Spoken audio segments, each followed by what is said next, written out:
Alright, Hooligans. What time is it? 6:21. Hey, fuck.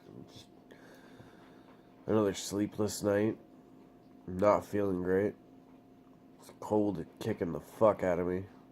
Yesterday I thought I was feeling better, and then it's like last night hit. Oh, went to shit. For today, I am gonna get a vlog filmed regardless. I just might drop it on Saturday. That might be the only difference. Yeah, we're gonna get into a movie review because Bright came out today. We're gonna talk about a trend that I kind of think is going on. And I don't know what else. Kaiju's eating breakfast. I gotta get the kids off to school soon. And hopefully make it through this day. Alright, roll the intro.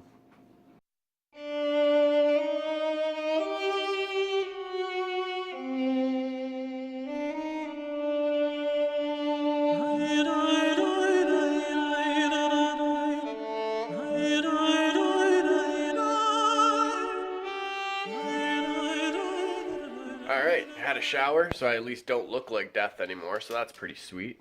Okay, so we're gonna talk about this weird little trend going on. Okay, so a movie called Bright comes out today. Talked about it on the channel and everything with has Will Smith, Joel Edgerton. It's kind of like LAPD, but it has like orcs and shit in it too. It's kind of like basically what would happen if like a lot of things from Lord of the Rings was like in our real world. Well, apparently a lot of people have dubbed this the worst movie of 2017. So it has the honor of following, like, I don't know, 5 or 6 other movies that have been dubbed the worst movie. Here's what I think happens.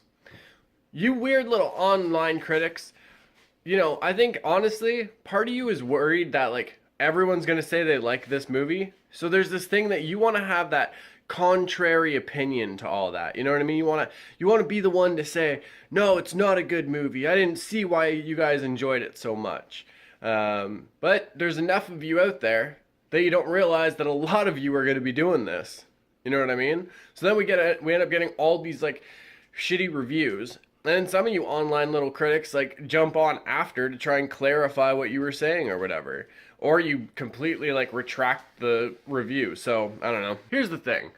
Ron Perlman said it, and David Ayer said it yesterday as well, and I fucking love it. Because they said, first of all, like, don't make movies to chase an audience. Like, I'm not chasing critics and I'm not chasing audiences. If I do a project, it's because I either have a vision in mind for that, or it's just, like, it's made with love and passion for the project. And I don't know, maybe it's because, like, even just doing my own little short films, I understand how much work goes into stuff, and it's just, I understand how much effort and passion it takes to do some of these. Like, I don't know. I just think some of you, like, weird little hipsters that wear pomade in your hair and think you mean something to everybody because you type, like, negative reviews about every movie you see. I don't feel like I need to hold your opinion or review of any real credibility or any weight, to be honest, because, like, look, at the end of the day, reviews are just opinions, you know what I mean? If I like a movie and you didn't like a movie, that doesn't mean, like, you're more right than I am because you're recognized as an online critic. I don't know, you know what I mean? It's just, at the end of the day, you're just putting your opinion out there. The, like, label of critic doesn't make you more official or anything like that. So, I don't know. Take that for what it is, but I just feel like it's a little trend that, like, folks are trying to be the one to be like, oh, I don't like this movie.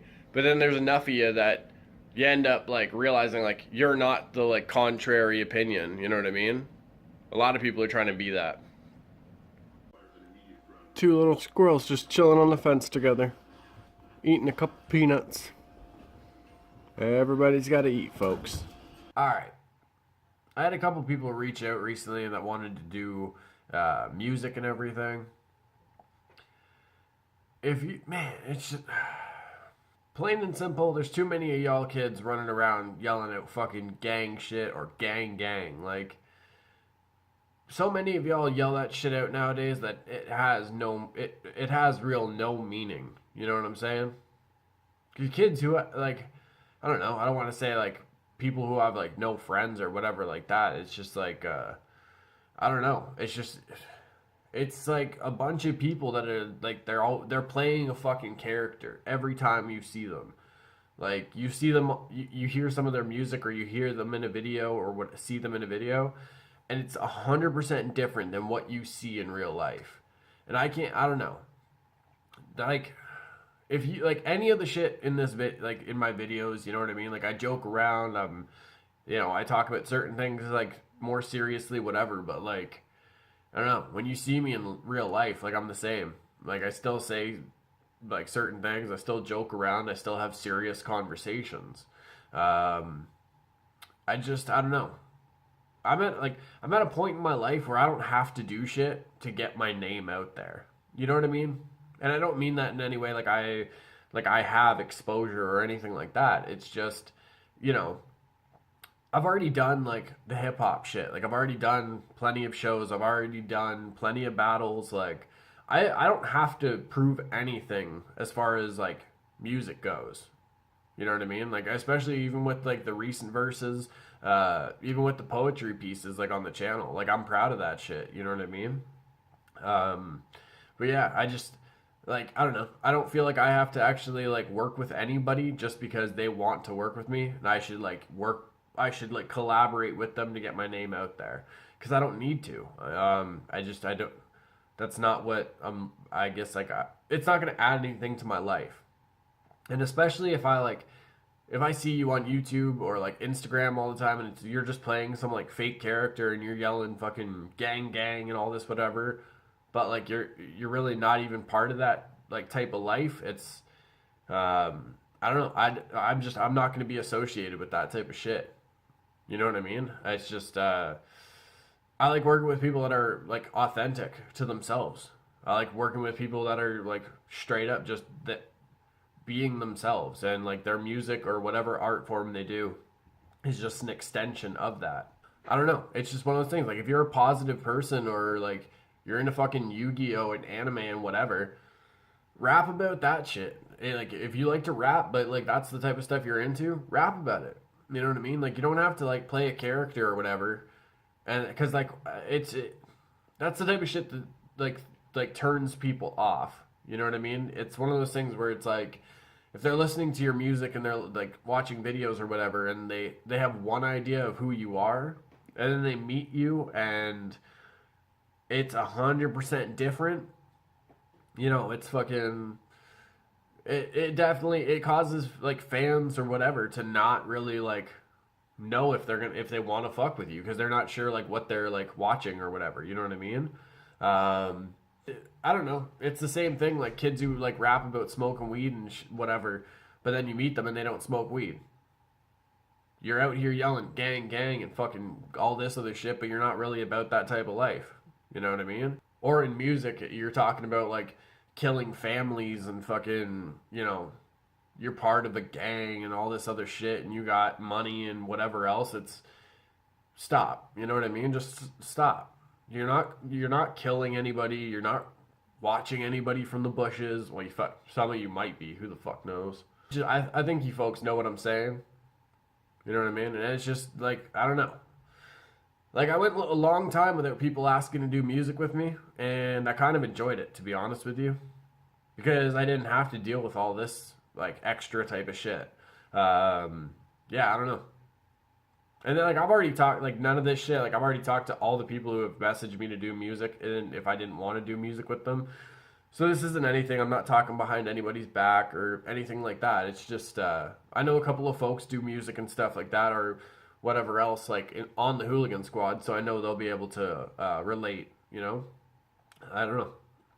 I don't know. Like perfect example. Recently, me and Dean Wild, because we're gonna be working on something. I don't want to like go into detail quite yet. I want to wait for the official word from her to like launch an announcement for it. But like talking to her, you know what I mean? That was Dean.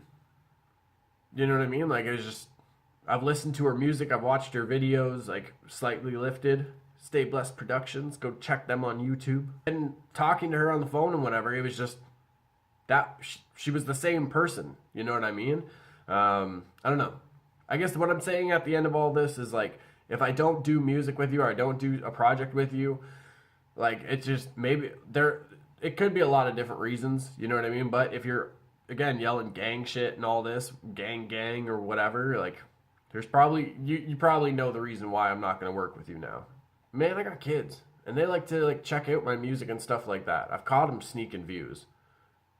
You really think I want them catching me in a video with some kid yelling about fucking killing a little girl and yelling gang? It's fucking dumb. Alright, now that we've got that like weird shit out of the way, I want to talk about, I don't know. I don't want to say it's like it was my best Christmas ever, but when people ask me like, what was the most memorable Christmas from when you were a kid? Christmas is coming up, 3 days away. Let's share, like, I don't know, let's share some stories. We've all had good Christmases. We've all had rough Christmases. But let's focus on the good ones. So, I want to say I was maybe 8. Yeah, I was probably 8 or 9 years old. If I was 9, I just turned 9. Fucking the Nintendo 64, Jungle Green, Donkey Kong edition, like the Donkey Kong 64, that had just come out like recently.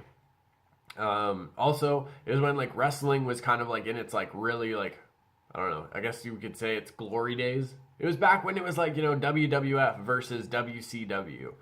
The Attitude Era, like, man, that was the best. So I come downstairs and like, but the way my family always did it, there were certain gifts that were wrapped, but then like sometimes there'd be a couple that weren't wrapped, so we could like, we could chill and play with that or whatever. But either way, we were always allowed to open our stockings if like the adults like weren't awake or anything yet.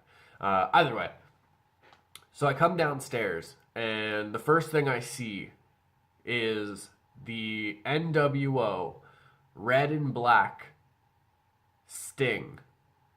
Now, Sting, like, one of my favorite wrestlers ever, partly because he reminded me, like, a little bit of The Crow, and those are definitely, like, some of my, like, favorite movies.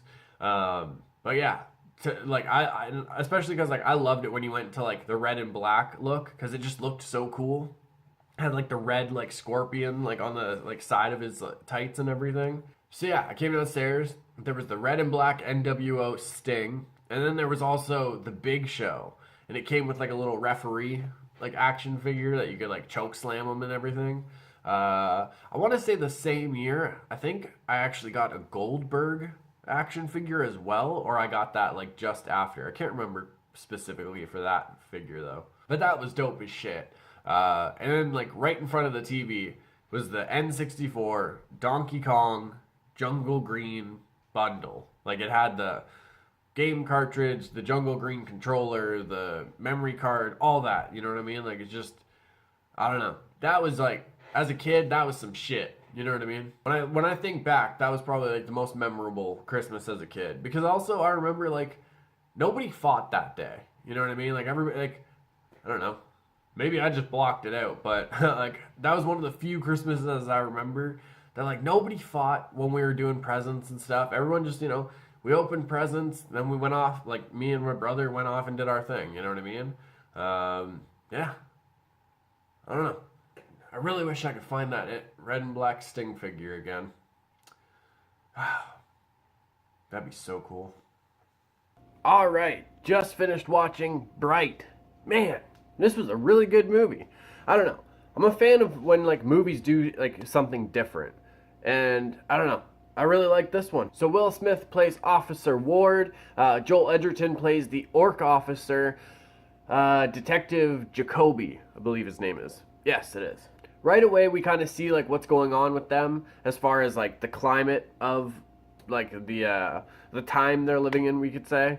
It's just, there's a lot of tension between orcs and humans. And honestly, it's actually really cool because instead of just like letting it sit on the surface and us kind of like drawing the correlations between like our society and this movie, it actually puts some backstory into it that for me actually kind of drew it away from like the social topics that actually like made it its own like story, its own like conflict within this like this timeline and this setting. So that was pretty cool. The way that like the elves and everything were brought into it, actually, like, I was a big fan of. I don't know. There's a lot of like twists and turns through this story that, like, I don't just to be honest, I wish that it was this was actually done more as like a Netflix show, so they could go more in depth to certain things. I don't know, but the movie was still really, really good. I recommend it, folks. It's on Netflix. Bright. It's done by David Ayer, so if you're a fan of like End of Watch or Fury, Suicide Squad, he also did that one. You'll probably be a fan of this one. A lot of people blame David Ayer for like certain things about Suicide Squad, but there's actually a lot of different things at hand with the studio and, I don't know, after editors and everything. So it's kind of not really his thing. Either way, Bright is like a really different idea. I liked it. I definitely would like to see more in this kind of like universe as well. I thought it was really, really well done. And also, like, the action, really bueno. The humor, I liked it. I liked how Joel Edgerton's character, Officer Jacoby, is like he's just trying to be a good person, you know? Like, he's trying to do his job, lead a normal life. That's all he wants to do. So a lot of the humor from Officer Jacoby, I don't know. Maybe it's just because it's like he's caught up in this crazy situation when he's actually like a really just like kind of innocent person or whatever. It's really cool to see play out. All in all, the story's good, the action, the humor. I enjoy it. And prosthetic effects, folks. Prosthetic effects. I like it when it's like that instead of heavy like CGI stuff. Oh, also, there is a Easter egg to the Men in Black movies, specifically the first one. So keep your eyes out for that. And that is going to conclude today's... Two quick things I forgot to include in the Bright movie thoughts and everything. One, Joe Rogan has a cameo, and the way that that cameo is done is actually like really, really cool. Like, I watch almost every episode of his podcast, and I don't think he ever mentioned that he was like going to appear in this movie. I don't want to give it away or anything, but trust me, it's like it's not something corny. I don't know. I thought it was a really cool way to like have him in the movie, especially because it takes place in California, and Joe Rogan, like, his podcast has millions and millions of listeners. So it makes sense if, like, you know, someone of his stature was kind of like talking about like some of the problems or whatever in that certain setting. Second thing is, if you do watch this movie, pay attention to the graffiti and everything in the beginning. A lot of gangs and like groups and stuff in California, probably other places too, but a lot in California. They use graffiti to actually like tell stories, kind of thing. So yeah, just pay attention to that. The way they adapted it to like the orcs and elves and everything, I thought was really cool. But yeah, in like LA gang culture and everything, graffiti is a very big thing as far as like deaths, stories, who's their enemy, whatever. So pay attention. And that is going to conclude today's vlog. The sleeplessness is kind of hitting me. I can feel this cold kind of like setting in a little bit more. So I'm going to go relax, drink some hot tea or something. I don't know. We'll figure it all out.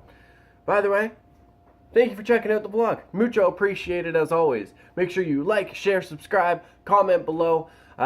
You might not get a reply, but as long as it's positive, I read them all. Give it a little thumbs up so that you know I've read it. And if you want to support the channel, the Patreon's in the description. My TeePublic store is in the description. And Jay Coulter's, where the original Hooligan squad design is.